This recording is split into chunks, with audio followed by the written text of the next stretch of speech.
Praise the lord. ದೇವರ ನಂಬಿಕೆ ಮಹಿಮೆ ಉಂಟಾಗಲಿ. ಈ ಬೆಳಗಿನ ಜಾವದಲ್ಲಿ ದೇವ ಮಕ್ಕಳೇ ಒಂದು ವಾಕ್ಯನ ಓದಿಕೊಳ್ಳೋಣ. ಪ್ರಕಟಣೆ 4ನೇ ಅಧ್ಯಾಯ 7ನೇ ವಚನ. ದೇವ್ರ ವಾಕ್ಯ ಹೇಳುತ್ತೆ, ನೀವೆಲ್ಲರೂ ದೇವರಿಗೆ ಭಯಪಟ್ಟು ಆತನನ್ನು ಘನಪಡಿಸಿರಿ. ಆತನು ನ್ಯಾಯ ತೀರ್ಪು ಮಾಡುವ ಕಾಲವು ಬಂದಿದೆ. ಭೂಲೋಕ ಪರಲೋಕಗಳನ್ನು, ಸಮುದ್ರವನ್ನು, ನೀರಿನ ಬುಗ್ಗೆಗಳನ್ನು ಉಂಟು ಮಾಡಿದಾತನಿಗೆ ನಮಸ್ಕಾರ ಮಾಡಿರಿ ಎಂದು ಮಹಾಶಬ್ದದಿಂದ ಹೇಳಿದನು. ಹಲ್ಲೆಲೂಯಾ. ದೇವ ಮಕ್ಕಳೇ, ಇಲ್ಲಿ ದೇವ್ರ ವಾಕ್ಯದಲ್ಲಿ ಬರೆಯಲ್ಪಟ್ಟಿದೆ, ನೀವೆಲ್ಲರೂ ದೇವರಿಗೆ ಭಯಪಟ್ಟು ಆತನನ್ನು ಘನಪಡಿಸಿರಿ. ಆತನು ನ್ಯಾಯ ತೀರ್ಪು ಮಾಡುವ ಸಮಯ ಬಂದಿದೆ. ಪರಲೋಕ ಭೂಲೋಕಗಳನ್ನು ಉಂಟು ಮಾಡಿದ ದೇವರಿಗೆ ನಮಸ್ಕಾರ ಮಾಡಿರಿ. ಆಗ ನೋಡ್ರಿ, ಮಧ್ಯ ಆಕಾಶದಲ್ಲಿ ಒಬ್ಬ ಭಯಂಕರವಾದ ದೇವದೂತ ಮಧ್ಯ ಆಕಾಶದಲ್ಲಿ ಒಂದು ದೊಡ್ಡ ಶಬ್ದದಿಂದ ಈ ಭೂಮಿಗೆ ಅವರು ಒಂದು ಸಂದೇಶವನ್ನು ನೀಡ್ತಾ ಇದ್ದಾರೆ. ಅದು ಏನು ಸಂದೇಶ ಅಂದರೆ, ನೀವೆಲ್ಲರೂ ಅಂದರೆ ಇಡೀ ಭೂಮಿ ಮೇಲಿರೋಂಥ ಎಲ್ಲ ಜಾತಿ, ಜನಾಂಗ, ಕುಲ, ಪ್ರಜೆ, ಭಾಷೆ, ಇಡೀ ಭೂಲೋಕದಲ್ಲಿರುವಂಥ ಸರ್ವ ಜನಾಂಗಗಳಿಗೂ ಮಧ್ಯ ಆಕಾಶದಲ್ಲಿ ಒಬ್ಬ ದೂತ ಹಾರುತ್ತಾ ಭೂಮಿಗೆ ಒಂದು ಸಂದೇಶ ನೀಡ್ತಾ ಇದ್ದಾನೆ. ಅದು ಯಾವ ಸಂದೇಶ ಅಂದರೆ, ದೇವರ ಬಗ್ಗೆ ಭೂಮಿಯಲ್ಲಿರೋ ಜನರಿಗೆ ಹೇಳ್ತಾರೆ, ನೀವು ಎಲ್ಲರೂ ದೇವರಿಗೆ ಭಯಪಟ್ಟು ಆತನನ್ನು ಘನಪಡಿಸಿರಿ. ಆತನು ನ್ಯಾಯ ತೀರ್ಪು ಮಾಡುವ ಸಮಯ ಬಂದಿದೆ. ಹಲ್ಲೆಲೂಯಾ. ಆಗ ಭೂಲೋಕದ ಎಲ್ಲ ಜನರು ಏನು ಮಾಡಬೇಕಂದ್ರೆ ದೇವರಿಗೆ ಭಯಪಡಬೇಕು. ಹೌದು, ಈ ದಿನಗಳಲ್ಲಿ ಈ ವಾಕ್ಯವನ್ನು ಕೇಳುವಂಥ ಎಲ್ಲ ಜನರು, ದೇವರನ್ನ ನಂಬಿರೋರು, ನಂಬದೇ ಇರೋರು, ಇದನ್ನು ಕೇಳಿಕೊಂಡಿರೋಂಥ ಎಲ್ಲರೂ ಏನು ಮಾಡಬೇಕಂದ್ರೆ ದೇವರಿಗೆ ಭಯಪಡಬೇಕು. ಈ ದಿನದಲ್ಲಿ ನೋಡುವಾಗೆ ಜನರು ದೇವರ ಭಯ ಇಲ್ಲದೆ ಜೀವಿಸಿಕೊಂಡಿದ್ದಾರೆ. ಹಾಗಾಗಿ ದೇವರ ಕೋಪ ನ್ಯಾಯ ತೀರ್ಪಾಗಿ ಈ ಭೂಮಿಯ ಎಲ್ಲ ಭಾಗಗಳಲ್ಲಿ ಭಯಂಕರವಾದ ಘಟನೆಗಳನ್ನ ನಾವು ನೋಡಿಕೊಂಡಿದ್ದೀವಿ. ಹಲ್ಲೆಲೂಯಾ. ದೇವರಿಗೆ ಭಯಪಡಬೇಕು. ದೇವರಿಗೆ ಭಯಪಟ್ಟು ದೇವರನ್ನು ನಾವೇನು ಮಾಡಬೇಕಂದ್ರೆ ಘನಪಡಿಸಬೇಕು. ಯಾರೆಲ್ಲ ದೇವರಿಗೆ ಭಯಪಡ್ತಾರೋ ದೇವರು ಅವರುಗಳನ್ನು ರಕ್ಷಿಸಲು, ಅವರುಗಳನ್ನು ಕಾಪಾಡಲು, ಆಶೀರ್ವದಿಸಲು ದೇವರು ಅವರ ಹತ್ತಿರವಾಗಿರ್ತಾನೆ. ಯಾರೆಲ್ಲ ದೇವರನ್ನ ಘನಪಡಿಸುತ್ತಾರೋ ದೇವರು ಅವರುಗಳನ್ನ ಹೆಚ್ಚಾಗಿ ಈ ಭೂಮಿಯ ಎಲ್ಲ ರೀತಿಯಾದ ಭಾಗಗಳಲ್ಲಿ, ಕಾರ್ಯಗಳಲ್ಲಿ ದೇವರು ಅವ್ರನ್ನ ಘನಪಡಿಸೋರಾಗಿರ್ತಾರೆ. ಆದರೆ ಈ ದಿನಗಳಲ್ಲಿ ನೋಡೋಗೆ ದೇವ ಭಯ ಇಲ್ಲದ ಜನಗಳು ಜೀವಿಸಿಕೊಂಡಿದ್ದಾರೆ. ದೇವರನ್ನ ಘನಪಡಿಸದ ಜನಗಳು ಜೀವಿಸಿಕೊಂಡಿದ್ದಾರೆ.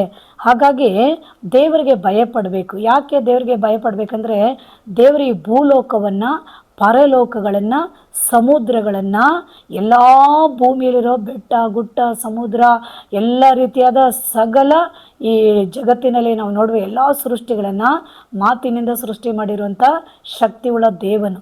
ಆತನಿಗೆ ನಾವು ಭಯಪಡಬೇಕು. ಆತನಿಗೆ ನಾವು ಭಯಪಟ್ಟರೆ ದೇವರೇನು ಮಾಡ್ತಾನೆ, ಅವ್ರುಗಳನ್ನು ಆಶೀರ್ವದಿಸ್ತಾನೆ. ಅವ್ರನ್ನ ನಾವು ಘನಪಡಿಸ್ಬೇಕು. ಅದೇ ನಾವು ನೋಡ್ತೀವಿ ಒಂದು ವಾಕ್ಯದಲ್ಲಿ, ನಾವು ಮಲಕಿ ಪುಸ್ತಕದಲ್ಲಿ 2:2ನೇ ವಚನ, 2:2ನೇ ವಚನದಲ್ಲಿ ಬರೆಯಲ್ಪಟ್ಟಿದೆ, ಸೇನಾಧೀಶನಾದ ಯೆಹೋವನು ಇತ್ತೆನ್ನುತ್ತಾನೆ, ನನ್ನ ನಾಮವನ್ನು ಘನಪಡಿಸಬೇಕೆಂಬ ಆಜ್ಞೆಯನ್ನು ನೀವು ಆಲಿಸಿ ಮಂದಟ್ಟು ಮಾಡಿಕೊಳ್ಳದಿದ್ದರೆ ನಾನು ನಿಮಗೆ ಶಾಪವನ್ನು ಬರಮಾಡುವೆನು. ದೇವ್ರ ವಾಕ್ಯ ಹೇಳುತ್ತೆ, ಸೇನಾಧೀಶನಾದ ಯೆಹೋವನು ಇತ್ತೆನ್ನುತ್ತಾನೆ. ದೇವ್ರ ವಾಕ್ಯ ಹೇಳುತ್ತೆ, ನನ್ನ ನಾಮವನ್ನು ಘನಪಡಿಸಬೇಕೆಂಬ ಆಜ್ಞೆಯನ್ನು ನೀವು ಮನದಟ್ಟು ಮಾಡಿಕೊಳ್ಳದೆ ಹೋದರೆ ನಾನು ನಿಮಗೆ ಶಾಪಗಳನ್ನ ಬರಮಾಡ್ತೀನಿ ಅಂತಾರೆ. ಆಮೇಲೆ ಹಲ್ಲೆಲೂಯಾ. ದೇವರನ್ನ ನಾವು ಘನಪಡಿಸಬೇಕು. ಘನಪಡಿಸುವಾಗೆ ದೇವ್ರೇನು ಮಾಡ್ತಾನೆ, ಆಶೀರ್ವದಿಸ್ತಾನೆ. ನಾವು ಘನಪಡಿಸದೆ ಹೋಗುವಾಗೆ ದೇವ್ರೇನು ಮಾಡ್ತಾನೆ, ಶಾಪಗಳನ್ನ ಬರಮಾಡ್ತಾನೆ. ಆಮೇಲೆ ಹಲ್ಲೆಲೂಯಾ. ಆಗ ಈ ಭೂಮಿಯಲ್ಲಿ ಎಲ್ಲ ಕಾರ್ಯಗಳಲ್ಲಿ ದೇವರನ್ನ ಘನಪಡಿಸಬೇಕು. ದೇವರು ನಮಗೆ ಕೊಟ್ಟಂಥ ಕುಟುಂಬಗಳು, ಕೆಲಸಗಳು, ದೇವರು ನಮ್ಗೆ ಕೊಟ್ಟ ಆರೋಗ್ಯ, ದೇವರು ನಮ್ಗೆ ಕೊಟ್ಟ ಆಯುಸ್ಸು ಅಲ್ವಾ, ದೇವ್ರು ಕೊಟ್ಟಂಥ ಎಲ್ಲ ರೀತಿಯಾದ ಒಂದು ಆಶೀರ್ವಾದಗಳಲ್ಲಿ, ಐಶ್ವರ್ಯಗಳಲ್ಲಿ ಹಣ ಮತ್ತು ನೋಡುವಾಗ ಎಲ್ಲ ರೀತಿ ವಸ್ತುಗಳು ಮತ್ತು ಸಮಯ ಸಂದರ್ಭಗಳು ಮನುಷ್ಯರ ಮಧ್ಯದಲ್ಲಿ ಎಲ್ಲ ಕಾರ್ಯಗಳಲ್ಲಿ ದೇವರನ್ನ ಘನಪಡಿಸಬೇಕು. ಪ್ರಥಮವಾಗಿ ನಾವೇನು ಮಾಡಬೇಕು? ಎಲ್ಲ ಕಾರ್ಯಗಳಲ್ಲಿ ದೇವರನ್ನ ಘನಪಡಿಸಬೇಕು. ಅನೇಕರು ದೇವರನ್ನ ಹುಡ್ಕೋದಿಲ್ಲ, ಮತ್ತು ಅನೇಕರು ದೇವರಿಗೆ ಸಮಯ ಕೊಡೋದಿಲ್ಲ, ದೇವರನ್ನ ಮಹಿಮೆ ಪಡಿಸೋಂಥ ಕಾರ್ಯಗಳನ್ನು ಮಾಡೋದಿಲ್ಲ. ಹೀಗಾಗಿ ನಾವು ಮಾಡುವುದಾದರೆ ದೇವರು ಏನು ಮಾಡ್ತಾನಂತೆ, ಅವರ ಜೀವಿತದಲ್ಲಿ, ಅವರ ಕುಟುಂಬಗಳಲ್ಲಿ, ಅವ್ರು ಮಾಡುವ ಕೆಲಸ ಕಾರ್ಯಗಳಲ್ಲಿ, ಅವರ ಆರೋಗ್ಯದಲ್ಲಿ, ಅವರ ಸಕಲ ವಿಧವಾದ ಕಾರ್ಯಗಳಲ್ಲಿ ದೇವರೇನು ಮಾಡ್ತಾನೆ? ಶಾಪಗಳನ್ನ ಬರಮಾಡ್ಬಿಡ್ತಾನೆ. ಆ ಶಾಪಗಳು ಕಷ್ಟಗಳು, ದರಿದ್ರಗಳು, ಸಾಲ, ರೋಗ ಅಲ್ವಾ, ಸಮಾಧಾನ ಇರಲ್ಲ, ಶಾಂತಿ ಇರಲ್ಲ, ನಷ್ಟಗಳು, ಕೈ ಬರೋದು ಬಾಯಿಗೆ ಬರೋದಿಲ್ಲ. ಎಷ್ಟೇ ದುಡಿದ್ರೂ ಎಷ್ಟೇ ಮುಂದುವರೆದ್ರೂ ಅವ್ರಿಗೆ ಅದು ಸಿಗೋದೇ ಇಲ್ಲ ನೋಡ್ರಿ. ಆ ರೀತಿಯಾಗಿ ಅನೇಕ ಕಾರ್ಯಗಳಲ್ಲಿ ನಷ್ಟಗಳು ಬಂದ್ಬಿಡ್ತವೆ. ಹಾಗಾಗಿ ದೇವ್ರ ವಾಕ್ಯ ಹೇಳುತ್ತೆ, ನನ್ನ ನಾಮವನ್ನು ಘನಪಡಿಸಿರಿ. ನಾವು ದೇವರನ್ನ ಘನಪಡಿಸ್ಬೇಕು. ಈ ಭೂಮಿಯಲ್ಲಿ ಒಂದು ಘನವಾದ ವ್ಯಕ್ತಿಗಳು, ಒಂದು ಸನ್ಮಾನಕ್ಕೆ ಯೋಗ್ಯರಾದ ಮನುಷ್ಯರುಗಳನ್ನ ನಾವು ಕಂಡಾಗ ಏನು ಮಾಡ್ತೀವಿ? ಒಂದು ವೇಳೆ ನಾವು ಹೋಗುವಾಗ, ಅವ್ರುಗಳು ಬರುವಾಗೆ ಕಂಡ ಸ್ಥಳಗಳಲ್ಲಿ ನಾವೇನು ಮಾಡ್ತೀವಿ ಅಂದರೆ ಅವ್ರಿಗೆ ಕೊಡುವಂಥ ಘನತೆ ಗೌರವಗಳನ್ನ ನಾವು ಕೊಡ್ತೀರಿ. ಅದೇ ರೀತಿ ದೇವರು ಅದರಿಗಿಂತ ಎಷ್ಟೋ ದೊಡ್ಡವನು, ಎಷ್ಟೋ ಮೇಲಾದವನು, ಎಷ್ಟೋ ಉನ್ನತವಾದವನು. ಆಕಾಶ ಭೂಮಿಗಳನ್ನು ಉಂಟು ಮಾಡಿದವನು. ಆಕಾಶ ಆತನಿಗೆ ಸಿಂಹಾಸನ, ಭೂಮಿ ಆತನಿಗೆ ಪಾದಪೀಠವಾಗಿದೆ. ಇಡೀ ಜಗತ್ತನ್ನು ಬಾಯಿ ಮಾತಿನಲ್ಲಿ ಸೃಷ್ಟಿ ಮಾಡಿರೋ ದೇವರು ಎಷ್ಟೊಂದು ದೊಡ್ಡವನಾಗಿದ್ದಾನಲ್ಲ. ಹಾಗೆ ನಾವೇನು ಮಾಡಬೇಕು? ಅವ್ರನ್ನ ಘನಪಡಿಸ್ಬೇಕು. ಬೈಬಲಲ್ಲಿ ಮತ್ತೆ ನಾವು ನೋಡ್ತೀವಿ, ಅಪೊಸ್ತಲರ ಕೃತ್ಯಗಳಲ್ಲಿ 12ನೇ ಅಧ್ಯಾಯ 33ನೇ ವಚನದಲ್ಲಿ ನಾವು ನೋಡ್ತೀವಿ. ಅಲ್ಲಿ ಹೇರೋದ್ ರಾಜ ಅಂದ್ಬಿಟ್ಟು ಒಬ್ಬ ಅರಸನಿದ್ದಾನೆ. ಅವನೇನು ಮಾಡ್ತಾನೆ? ರಾಜ್ಯ ವಸ್ತ್ರಗಳನ್ನು ಧರಿಸಿಕೊಂಡು ಸಿಂಹಾಸನದಲ್ಲಿ ಕುಳಿತು ಜನಗಳ ಮಧ್ಯದಲ್ಲಿ ಒಂದು ಏನು ಮಾಡ್ತಾನೆ? ಪ್ರಸಂಗ ಮಾಡಿಕೊಂಡಿದ್ದಾನೆ. ಆತನ ಪ್ರಸಂಗ ಅಂದರೆ ಜನಗಳ ಮಧ್ಯದಲ್ಲಿ ಆತನ ಒಂದು ಪ್ರಸಂಗ ಮಾಡಿಕೊಂಡಿರೋ ಸಮಯದಲ್ಲಿ ಜನ ಎಲ್ಲ ಏನು ಮಾಡ್ತಾ ಇದ್ದಾರೆ? ಇದು ಮನುಷ್ಯನ ಮಾತಲ್ಲ, ಇದು ದೇವರ ಮಾತೆಂದು ಅವರು ದೇವರನ್ನ ಘನಪಡಿಸೋದ್ರಲ್ಲಿರೋ ಜನರು. ಆದರೆ ಹೇರೋದ್ ರಾಜ ಆ ಘನವನ್ನು ದೇವರಿಗೆ ಕೊಡದೆ ಆ ಘನವನ್ನು ಏನು ಮಾಡ್ತಾನೆ? ತಾನು ತೆಗೆದುಕೊಳ್ತಾನೆ. ಒಡ್ಡನೆ ಏನಾಯಿತು? ಒಬ್ಬ ದೂತ ಪಕ್ಕದಲ್ಲಿ ನಿಂತು ಆ ದೂತ ಏನು ಮಾಡ್ತಾನೆ? ಹೇರೋದ್ ರಾಜನ ಬಡಿತಾನೆ. ಬಡಿದ ಕೂಡಲೇ ಹಾಗೆ ಕೆಳಗಡೆ ಬಿದ್ದು ಸತ್ತು ಹೋಗ್ತಾನೆ. ನೋಡಿದ್ರ, ಅವನು ದೇವರಿಗೆ ಘನವನ್ನು ಕೊಡದೆ ಘನವನ್ನು ತಾನು ತೆಗೆದುಕೊಂಡಿರೋದ್ರಿಂದ ದೇವರ ಕೋಪ ಅವನ ಮೇಲೆ ಒಂದು ತೀರ್ಪಾಗಿ ಬಂದು ಒಡ್ಡನೆ ದೂತ ಏನು ಮಾಡ್ತಾನೆ? ಅವನ ಬಡಿದ ಕೂಡಲೇ ಆ ಸ್ಥಳದಲ್ಲಿ ಅವನು ಬಿದ್ದು ಸತ್ತ. ನೋಡಿದ್ರ, ಹಾಗಾಗಿ ದೇವ ಮಕ್ಕಳೇ, ಇದನ್ನು ನೋಡಿಕೊಂಡಿರೋ ಜನರೇ, ಎಲ್ಲದರದಲ್ಲಿ ದೇವರಿಗೆ ನಾವು ಘನತೆಯನ್ನು ಕೊಡೋರಾಗಿರಬೇಕು. ಎಲ್ಲದರದಲ್ಲಿ ದೇವರಿಗೆ ಘನ ಸಲ್ಲಿಸಬೇಕು. ನಮ್ಮ ಸಮಯಗಳಾಗಲಿ, ನಮ್ಮ ಕೆಲಸಗಳಾಗಲಿ, ನಮ್ಮ ಕುಟುಂಬದ ಕಾರ್ಯಗಳಾಗಲಿ, ಗಂಡ ಹೆಂಡತಿ ಮಧ್ಯ, ಮಕ್ಕಳ ಮಧ್ಯ, ಮತ್ತು ಸ್ನೇಹಿತರುಗಳ ಮಧ್ಯದಲ್ಲಿ, ನಮ್ಮ ಆರೋಗ್ಯದ ಮಧ್ಯ, ಹಣದ ಮಧ್ಯ, ನಮ್ಮ ಸಕಲ ವಿಧವಾದ ನಾವು ಏನೇ ಭೂಮಿಯಲ್ಲಿ ಎಂಥ ಕಾರ್ಯಗಳು ಮಾಡಿದ್ರೂ ಅದ್ರ ಎಲ್ಲದರ ಮಧ್ಯದಲ್ಲಿ ದೇವರನ್ನ ಘನಪಡಿಸ್ಬೇಕು, ದೇವರನ್ನ ಮಹಿಮೆ ಪಡಿಸ್ಬೇಕು. ಪ್ರಾರ್ಥನೆ ಮಾಡೋ ಸಮಯಗಳು, ಆರಾಧನೆ ಮಾಡೋ ಸಮಯಗಳು, ಸಭೆಗಳಿಗೆ ಹೋಗುವಂಥ ಸಮಯಗಳು, ದೇವರಿಗೆ ಸ್ತುತಿ ಸ್ತೋತ್ರಗಳನ್ನ ಸಲ್ಲಿಸುವಂಥ ಕಾರ್ಯಗಳಲ್ಲಿ ಎಲ್ಲ ವಿಷಯಗಳಲ್ಲಿ ನಾವು ದೇವರನ್ನ ಘನಪಡಿಸಬೇಕು. ದೇವರನ್ನ ನಾವು ಘನಪಡಿಸಿದರೆ ದೇವರು ನಮ್ಮನ್ನು ಅಧಿಕವಾಗಿ ಆಶೀರ್ವದಿಸ್ತಾನೆ. ನಾವು ಆರೋಗ್ಯವಂತರಾಗಿ, ಐಶ್ವರ್ಯವಂತರಾಗಿ, ನಾವು ಎಲ್ಲದರದಲ್ಲಿ ಸುರಕ್ಷಿತವಾಗಿ ಸಮೃದ್ಧಿಯಾಗಿರಲು ಸಾಧ್ಯವಾಗುತ್ತೆ. ನಾವು ದೇವರನ್ನ ಘನಪಡಿಸದೆ ಅವ್ರನ್ನ ನಾವು ಘನಹೀನ ಪಡಿಸೋದಾದರೆ ನಮ್ಮ ಕುಟುಂಬಗಳಲ್ಲಿ ಶಾಪಗಳು ಬರುತ್ತೆ. ನಾವು ಮಾಡುವ ಕೆಲಸ ಕಾರ್ಯಗಳಲ್ಲಿ ಶಾಪ ಬರುತ್ತೆ. ನಮ್ಮ ಆರೋಗ್ಯದಲ್ಲಿ ಒಂದು ಶಾಪ ಬರುತ್ತೆ. ನಮ್ಮ ಮಕ್ಕಳ ಮೇಲೆ ಒಂದು ಶಾಪ ಬರುತ್ತೆ. ನಾವು ಮಾಡುವ ಸಕಲ ವಿಧವಾದ ಕಾರ್ಯಗಳಲ್ಲಿ ಶಾಪ. ದೇವ್ರ ವಾಕ್ಯ ಹೇಳುತ್ತೆ, ಎಲ್ಲವನ್ನ ಕೊಟ್ಟಂಥ ಎಲ್ಲ ಆಶೀರ್ವಾದಗಳನ್ನ ಕೂಡ ನಾನು ಏನು ಮಾಡಿಬಿಡ್ತೀನಿ? ಶಪಿಸ್ಬಿಡ್ತೀನಿ ಅಂತ ಇದ್ದಾನೆ. ದೇವ್ರು ಕೊಟ್ಟಿರ್ತಾನೆ, ಆದರೆ ಕೊಟ್ಟಿರೋದ್ರದಲ್ಲಿ ಕಡೆವರೆಗೂ ನಾವು ಏನು ಮಾಡಬೇಕು? ನಂಬಿಗೋಸ್ಕರಾಗಿದ್ದು ದೇವರನ್ನ ಘನಪಡಿಸ್ಬೇಕು. ಹಾಗಾಗಿ ನಾವು ದೇವ್ರನ್ನ ಘನಪಡಿಸದೆ ಹೋಗುವಾಗೆ ದೇವ್ರು ನಮಗೆ ಕೊಟ್ಟಂಥ ಎಲ್ಲ ಒಳ್ಳೆ ಆಶೀರ್ವಾದಗಳಲ್ಲಿ ದೇವ್ರು ಮತ್ತೆ ಏನು ಮಾಡಿಬಿಡ್ತಾನೆ? ಅದನ್ನು ಶಪಿಸ್ಬಿಡ್ತಾನೆ. ಅದು ಶಪಿಸುವಾಗ ಅದೇನಾಗುತ್ತೆ? ಅದೆಲ್ಲ ಶಾಪವಾಗಿ ಹೋಗ್ಬಿಡುತ್ತೆ. ಹಾಗಾಗಿ ದೇವರು ಮಹಾಶಕ್ತಿವಂತನು, ಮಹಾಭಯಂಕರವುಳ್ಳ ದೇವರು, ಮಹಾ ಅದ್ಭುತವಾದ ದೇವರು. ಅವರು ಎಲ್ಲದ್ರಿಗೂ ಯೋಗ್ಯವಾಗಿರುವಂಥ ದೇವರು, ಘನಮಾನಕ್ಕೆ ಯೋಗ್ಯವಾದ ದೇವರು, ಎಲ್ಲ ಮಹಿಮೆ ಕಾರ್ಯಗಳಿಗೂ ಯೋಗ್ಯನಾದ ಕಾರ್ಯಗಳು. ಎಲ್ಲ ಮನುಷ್ಯನಿಗಿಂತಲೂ ಭೂಮಿಯಲ್ಲಿ ಎಲ್ಲ ಜಾತಿ ಜನಾಂಗ ಎಲ್ಲ ಮನುಷ್ಯರುಗಳಿಗಿಂತಲೂ ದೇವರು ಉನ್ನತನು, ಎಲ್ಲ ಸೃಷ್ಟಿಗಳಿಗಿಂತಲೂ ದೇವರು ಮಹಾ ಉನ್ನತನು, ಎಲ್ಲ ಲೋಕಗಳನ್ನು ತುಂಬಿರುವಂಥ ದೇವರಾತನು. ಆತನ ನಾವು ಘನಹೀನಪಡಿಸಿದ್ರೆ ಹೇಗೆ? ಹಾಗಾಗಿ ದೇವ ಮಕ್ಕಳೇ, ದೇವರನ್ನ ಘನಹೀನಪಡಿಸಬಾರ್ದು.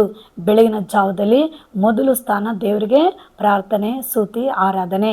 ಪ್ರತಿ ವಾರ ಸಭೆಗಳಲ್ಲಿ ಮೊದಲನೇ ದಿನದಲ್ಲಿ ನಾವು ದೇವರ ಆಲಯದಲ್ಲಿ ಕೂಡಬೇಕು. ಮತ್ತು ಪ್ರತಿ ದಿನ ಆ ಸಮಯ ದೇವ್ರು ನಮಗೆ 24 ಗಂಟೆ ಕೊಟ್ಟಿದ್ದಾನೆ. ಆ 24 ಗಂಟೆನಲ್ಲಿ ದೇವ್ರಿಗೆ ನಾವು ಎಷ್ಟು ಸಮಯ ಕೊಡ್ತಾ ಇದ್ದೀವಿ? ಪ್ರೇಯರ್ಗೆ ಎಷ್ಟು ಸಮಯ ಕೊಡ್ತೀವಿ? ಬೈಬಲ್ ಓದೋಕ್ಕೆ ಎಷ್ಟು ಸಮಯ ಕೊಡ್ತೀವಿ? ಆ ದೇವನ ಘನಪಡಿಸೋಕ್ಕೆ, ದೇವನ ಮಹಿಮೆ ಪಡಿಸೋಕ್ಕೆ, ದೇವ್ರ ಕಾರ್ಯಗಳಿಗೆ ನಾವು ಎಷ್ಟು ಸಮಯ ಕೊಡ್ತಾ ಇದ್ದೀವಿ? ಮತ್ತು ಅದೆಲ್ಲ ನಾವು ಮಾಡಿದ ನಂತರ ಲೋಕದ ಕಾರ್ಯಗಳಲ್ಲಿ ನಾವು ದೇವರನ್ನ ಯಾವ ರೀತಿಯಾಗಿ ಅಂಥ ಕಾರ್ಯಗಳಲ್ಲಿ ಘನಪಡಿಸಿ ದೇವರನ್ನ ನಾವು ಮಹಿಮೆ ಪಡಿಸ್ತಾ ಇದ್ದೀವಿ. ಹೀಗಾಗಿ ಈ ಕೊನೆ ದಿನಗಳಲ್ಲಿ ದೇವರನ್ನ ಮಹಿಮೆ ಪಡಿಸ್ಬೇಕು. ಯಾಕಂದರೆ ಒಂದು ವಾಕ್ಯ ಹೇಳುತ್ತೆ, ನನ್ನ ಮಹಿಮೆನ ವಿಗ್ರಹಗಳ ಪಾಲು ಮಾಡೇನು.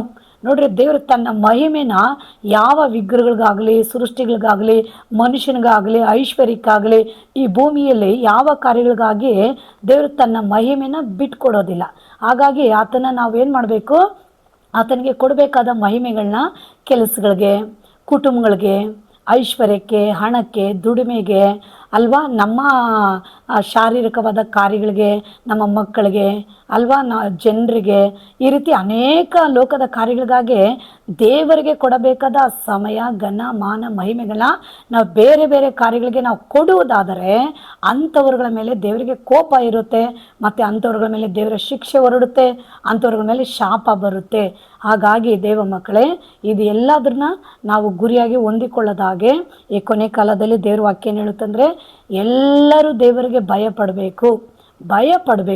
ಪಾಪಗಳನ್ನ ಬಿಟ್ಟು, ಅನ್ಯಾಯಗಳನ್ನು ಬಿಟ್ಟು, ದೇವರಿಗೆ ಇಷ್ಟ ಇಲ್ಲದ ಕಾರ್ಯಗಳನ್ನು ಬಿಟ್ಟು ಅಲ್ವಾ, ದೇವ್ರಿಗೆ ಇಷ್ಟ ಇಲ್ಲದ ಸ್ಥಳಗಳನ್ನು ಬಿಟ್ಟು, ವ್ಯಕ್ತಿಗಳನ್ನ ಬಿಟ್ಟು, ಕಾರ್ಯಗಳನ್ನು ಬಿಟ್ಟು ನಾವು ಏನು ಮಾಡಬೇಕು?